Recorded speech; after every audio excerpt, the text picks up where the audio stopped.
Good afternoon. This is All India Radio. I am Valsa Williams, and with me is Shubha Kaul with the Midday News.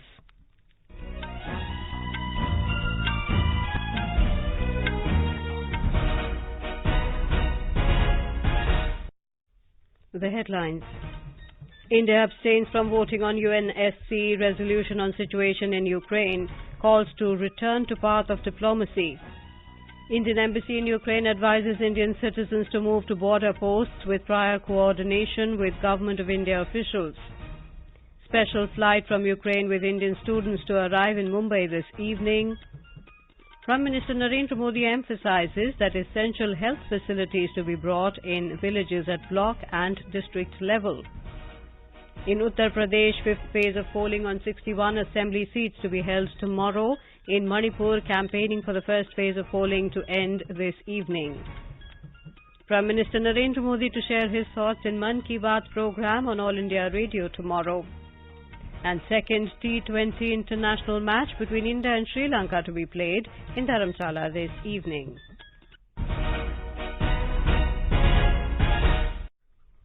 With the new Omicron variant of coronavirus causing concern, we appeal to our listeners to be vigilant and get fully vaccinated and also help others, including children between 15 and 18 years, to get vaccinated. Please continue to follow these 3 simple steps to stay safe.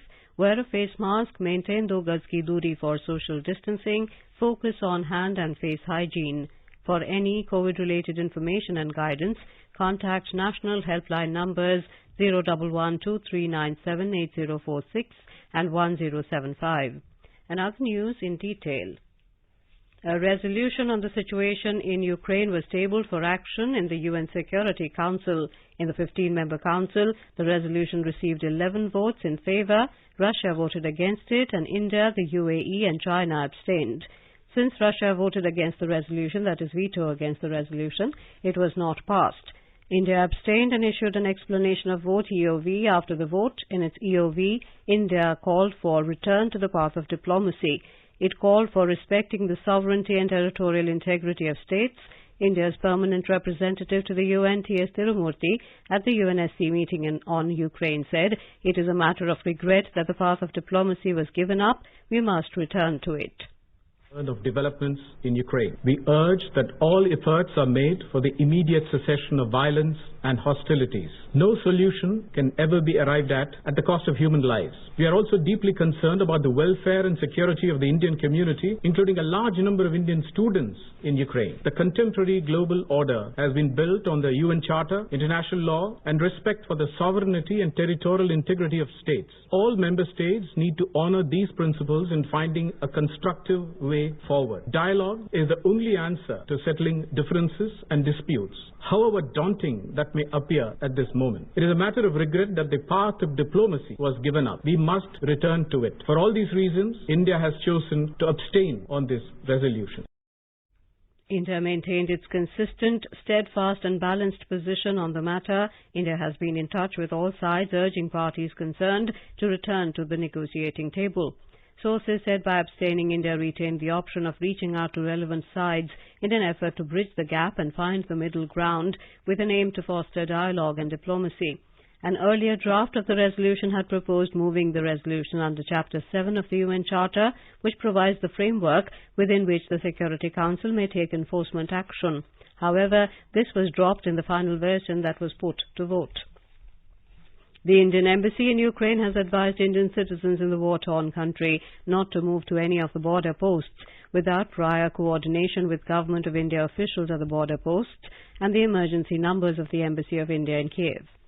In an advisory, the embassy said the situation at various border checkpoints is sensitive and it is working continuously with the embassies in the neighbouring countries for coordinated evacuation of Indian citizens. It said the embassy is finding it increasingly difficult to help the crossing of those Indian nationals who reach border checkpoints without prior intimation. The embassy said staying in western cities of Ukraine with access of water, food, accommodation and basic amenities is relatively safer and advisable.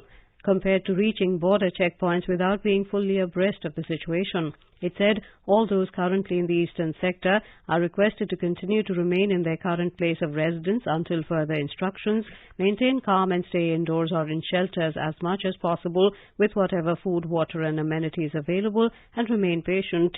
The embassy advised them to avoid unnecessary movement and to exercise caution at all times. Air India special flight AI-1941 for Bucharest, Romania took off from Delhi for evacuation of stranded Indians from Ukraine. An Air India plane from Mumbai also landed in the Romanian capital Bucharest today morning to evacuate Indians stranded in Ukraine due to the Russian military offensive. The special flight carrying Indian students stranded in Ukraine will arrive in Mumbai this evening. Our Mumbai correspondent gave us more update on this.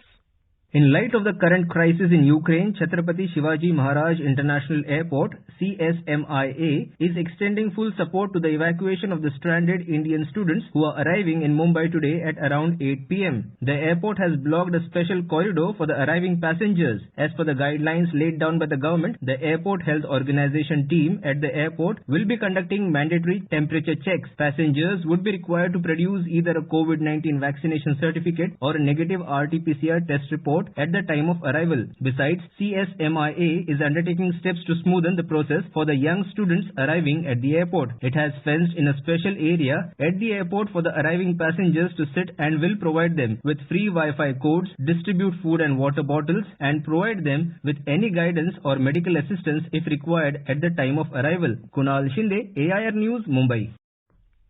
Indian nationals who reached the Ukraine-Romania border by road have been taken to Bucharest by the Indian government officials so that they can be evacuated in the Air India flight. Air India will operate more flights to Bucharest and Hungarian capital Budapest to evacuate Indians stranded in Ukraine. The Ukrainian airspace has been closed for civil aircraft operations since the morning of February 24th, and therefore the evacuation flights are operating out of Bucharest and Budapest. The officials said around 20,000 Indians, mainly students, are currently stranded in Ukraine. Before the closure of the Ukrainian airspace, Air India had operated a flight to Ukraine's capital Kyiv on February 22nd that brought 240 people back to India.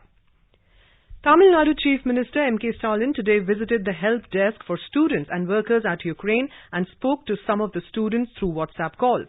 He encouraged the students to stay calm and assured that they would return home safe. Later, addressing the media, the Commissioner of the Rehabilitation and Welfare for Non-Resident Tamils, Jacinthia Lazarus, said that more than 3,000 emails and a lot of WhatsApp calls have been received from the students in Ukraine. She said that the government has been coordinating with the Ministry of External Affairs to help those stranded there. According to the suggestion by the Indian High Commissioners in Poland, Hungary and Ukraine, the students have been advised to stay safe and travel in groups if necessary as per the instructions of the MEA.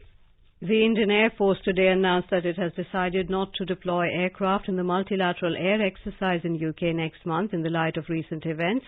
5 LCA Tejas fighter aircraft of the Indian Air Force were to be deployed for exercise Cobra Warrior 2022 at Waddington in the UK from March the 6th to the 27th. India's light combat aircraft LCA Tejas was all set to make its debut on foreign soil next month. Tejas Mk-1 fighter jets took part in the Singapore Air Show from February the 15th to the 18th, with the move aimed at tapping the export potential of the locally made LCA. Russian and Ukrainian forces have clashed on the outskirts of the Ukrainian capital Kiev. According to media reports, frequent artillery blasts could be heard in Kiev, coming from an unspecified location some distance from the city center. This comes as the Ukrainian military said fighting was taking place near a military unit to the west of the city center. The officials in Kiev have urged residents to protect their own safety. Reports are also coming in that missiles are being launched at Ukraine from the Black Sea. Airstrikes are also being reported across a number of areas in an apparent escalation of violence. The Ukrainian military in a Facebook post has said that Russian troops attacked an army base in Kiev and the assault was repelled. Separately, the Interfax Ukraine news agency said Russian soldiers were trying to capture one of the city's electricity generating stations. U.S. media outlets reported that Ukrainian President Volodymyr Zelensky turned down an offer by Washington to help evacuate him from Ukraine. U.S. newspaper Washington Post had also quoted U.S. and Ukrainian officials who said the U.S. government was prepared to help Zelensky. On the other hand, Japan is considering imposing economic sanctions on Belarus in line with the United States. It was not immediately clear which individuals or entities would be targeted by such sanctions. According to media reports, the officials said Tokyo will coordinate with other members of the G7 industrial powers. The Panamanian registered cargo ship owned by a Japanese company was hit by a shell off Ukraine's southern coast. According to media reports, the ship's owner, based in Imabari in western Japan, confirmed media reports today that its bulk carrier, Namura Queen, suffered damage and that one of its 20 Filipino crew members was injured.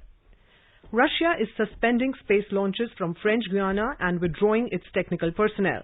The Russian space agency Roscosmos CEO Dmitry Rogozin announced today that in response to the EU sanctions, the agency suspends its cooperation with European partners on space launches from the Guiana Space Center in Kourou. According to Russia's media reports, there are 87 Russian citizens currently at the Cosmodrome. Their departure is currently being organized. The EU imposed financial and technological sanctions against 64 key Russian structures, including the Progress rocket and Space Center.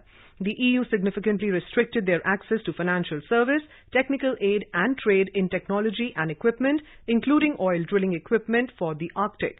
The EU sanctions list also includes communication devices, electronics, semiconductors, aviation and space components.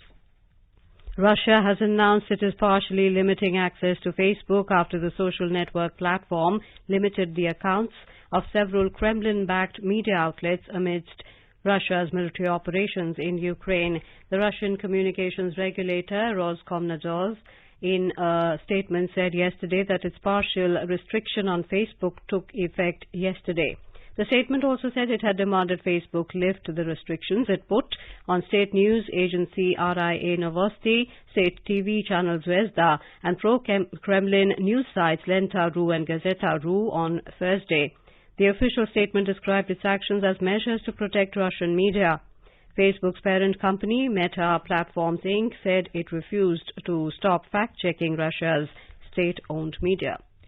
You are listening to the Midday News on All India Radio. A reminder of the headlines before we move on. India abstains from voting on UNSC resolution on situation in Ukraine, calls to return to path of diplomacy. Indian Embassy in Ukraine advises Indian citizens to move to border posts with prior coordination with Government of India officials. Special flight from Ukraine with Indian students to arrive in Mumbai this evening. Prime Minister Narendra Modi emphasizes that essential health facilities to be brought in villages at block and district level. In Uttar Pradesh, fifth phase of polling on 61 assembly seats to be held tomorrow. In Manipur, campaigning for the first phase of polling to end this evening. Prime Minister Narendra Modi to share his thoughts in Mann Ki Baat program on All India Radio tomorrow. And the second T20 international match between India and Sri Lanka to be played in Dharamshala this evening. For quick news updates round the clock, follow us on our Twitter handle @AIR News Alerts. उपभोक्ताओं तक पहुंचने का सुलभ और सस्ता माध्यम है आकाशवाणी। आकाशवाणी के विभिन्न केंद्रों से कीजिए अपने उत्पादों और सेवाओं का प्रचार विज्ञापनों के माध्यम से। लोकल और राष्ट्रीय स्तर पर कीजिए अपने बिजनेस का विस्तार, क्योंकि आकाशवाणी में विज्ञापन बुकिंग हुई बहुत ही आसान। अब घर, दफ्तर या दुकान पर बैठे बैठे आप कर सकते हैं विज्ञापनों की बुकिंग। डायल कीजिए 870-001-4242। नंबर एक बार फिर नोट करें, 870-001-4242। Welcome back to the Midday News. Prime Minister Narendra Modi today said the government is making efforts to build a health infrastructure in the country which is beyond the big cities with the spirit of One India, One Health. He emphasized that essential health facilities to be brought in villages at block and district level. The Prime Minister said the government has adopted a holistic approach in the healthcare system and focuses on health and wellness equally in order to make the country's healthcare more inclusive and strong. Addressing post-union budget webinar of the Health Ministry, the Prime Minister said this budget expands the efforts to reform and transform the healthcare system over the past 7 years. साथियों, ये budget बीते 7 साल से health care system को reform और transform करने के हमारे प्रयासों को विस्तार देता है और जो बजट के शास्त्र के जानकार लोग हैं वो इस बात को महसूस करते होंगे कि डे वन से हमारी बजट हो या हमारी नीतियां हो एक कंटिन्यूटी है और प्रोग्रेसिव अनफोल्डमेंट है। हमने अपने हेल्थ केयर सिस्टम में एक होलिस्टिक अप्रोच को एडॉप्ट किया है। The Prime Minister said the effort is expansion of infrastructure and human resources related to modern medical science, promotion of research in traditional Indian system of medicine like Ayush and its active engagement in the healthcare system, and to provide better and affordable healthcare facilities to every person, every part of the country through modern and futuristic technology. He added, this infrastructure needs to be maintained and upgraded from time to time. जब हम health sector में holistic और inclusiveness की बात करते हैं तो इसमें 3 फैक्टर्स का समावेश कर रहे हैं। पहला, मॉडर्न मेडिकल साइंस से जुड़े इंफ्रास्ट्रक्चर और ह्यूमन रिसोर्स का विस्तार।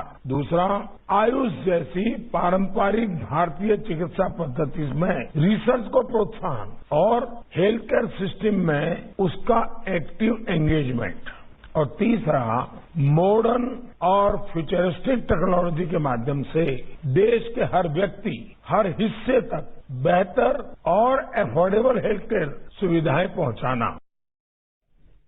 Prime Minister Narendra Modi will share his thoughts with the people in the country and abroad in the Mann Ki Baat program on All India Radio tomorrow.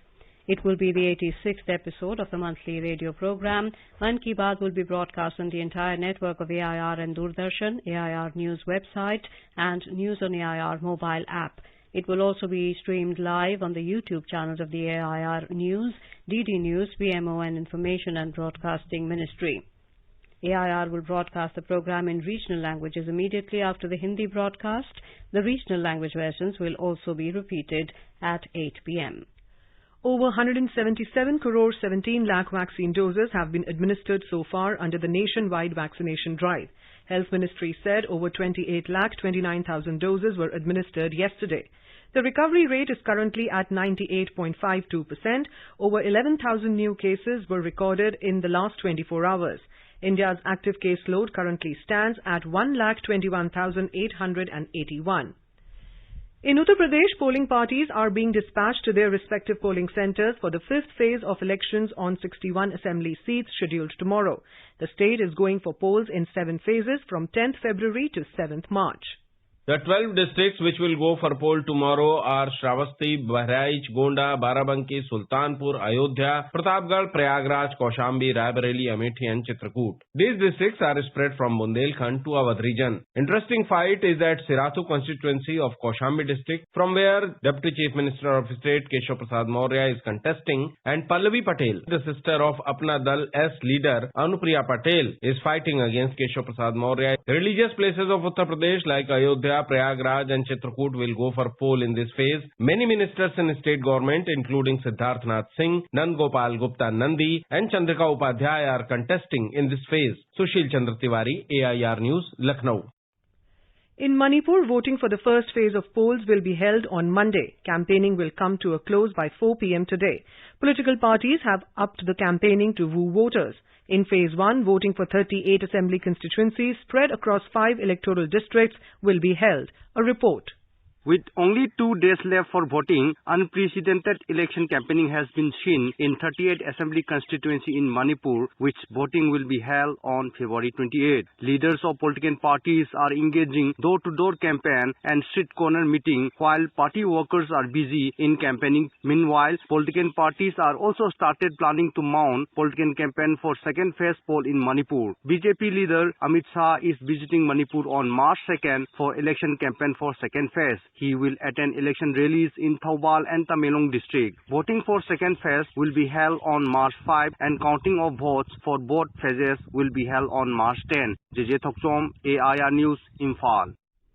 And now let's listen to our special program Azadi Ka Safar, highlighting the importance of the day during the freedom struggle. Azadi Ka Amrit Mahotsav.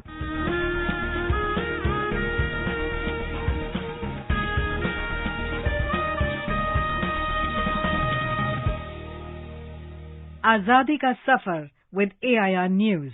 Birth of a Nation. India's glorious freedom struggle is one of the greatest struggles the modern world has ever witnessed. AIR News brings you a glimpse of the struggle every day.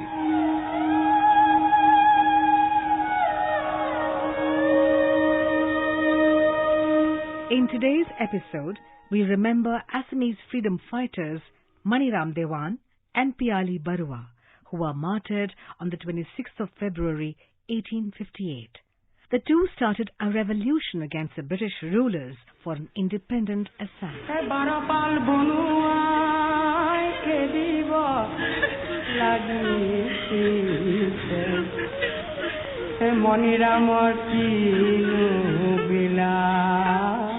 Maniram was determined to restore an Assamese king to power. He strongly opposed the Treaty of Yandabo, signed in 1826 between the British and the Burmese. Maniram urged the young people of Assam to join the resistance against the British, and he formed a group of revolutionaries to this end. Piali Barua joined Maniram, and both were the masterminds behind the anti-British plot during the 1857 First War of Independence. While Maniram directed the revolt from Calcutta, it was Piali who executed all the plans as the chief lieutenant in Assam.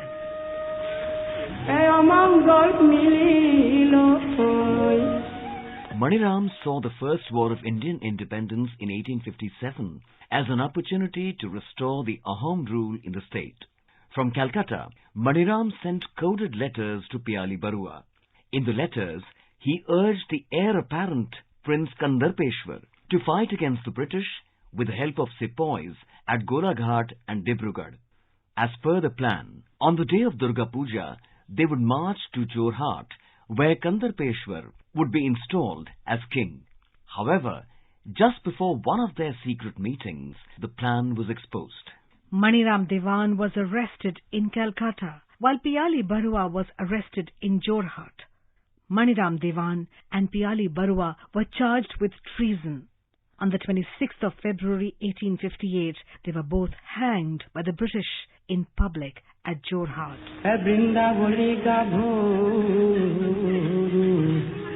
Every year on the 26th of February, the state comes together to pay tribute to these martyrs of India's freedom struggle.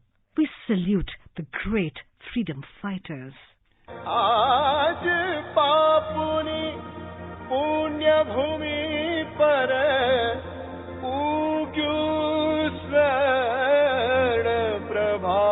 also remember Gujarati writer Narmada Shankar Dave, popularly known as Narmad, who died on the 26th of February 1886. Narmad promoted nationalism and patriotism with famous songs like Sahu Chalo Jeetwa Jang and Jai Jai Garavi Gujarat, which is also now the Gujarat state anthem. Gujarat, Jai Gujarat, Jai Jai Garavi Gujarat. In the song, he listed with a sense of pride all the cultural symbols that go into constituting the Gujarat identity, which belongs to all the castes, communities, races, religions and sects that inhabit Gujarat. Gandhiji also acknowledged Narmad for his philosophy of non-violence.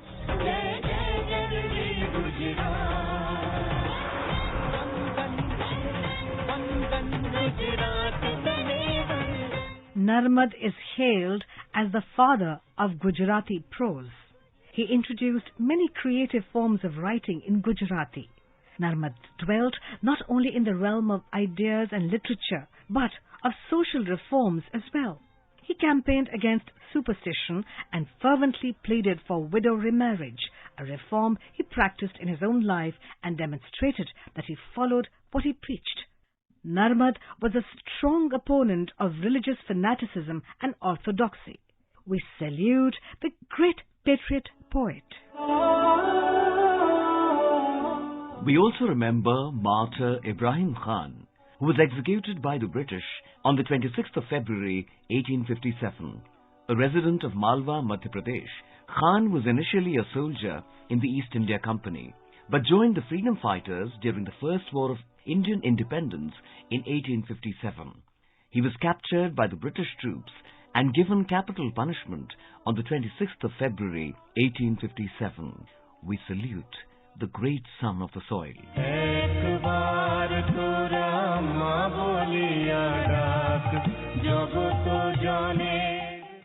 We remember revolutionary freedom fighter Narendra Lal Adhikari, who died on the 26th of February 1936.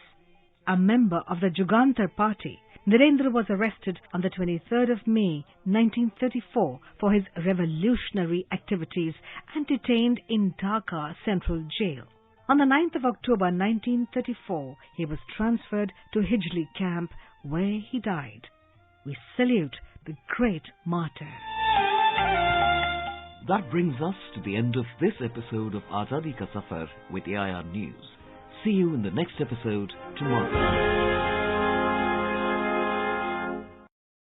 As our nation celebrates the 75th year of independence, a series of events are being organized by the government as part of Azadi Ka Amrit Mahotsav. To commemorate the occasion as a Jan Utsav, All India Radio News brings its listeners a special quiz on India's freedom movement and its glorious history. The quiz is conducted every Monday and Tuesday in Morning News. The next question of Amrit Mahotsav quiz will be shared with listeners on Monday, the 28th of February.